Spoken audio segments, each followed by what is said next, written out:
اخواتي انا مش بتاع بصل ولا بتاع خضار، بس وقعت قدامي صفقة بصل وهبيع الكيلو ب3 جنيه. ايه؟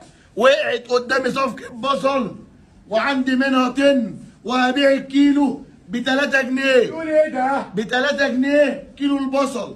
انا مش بتاع بصل ولا ليه علاقة بتوع الخضار، بس جت قدامي صفقة لاخواتي الكيلو ب3 جنيه.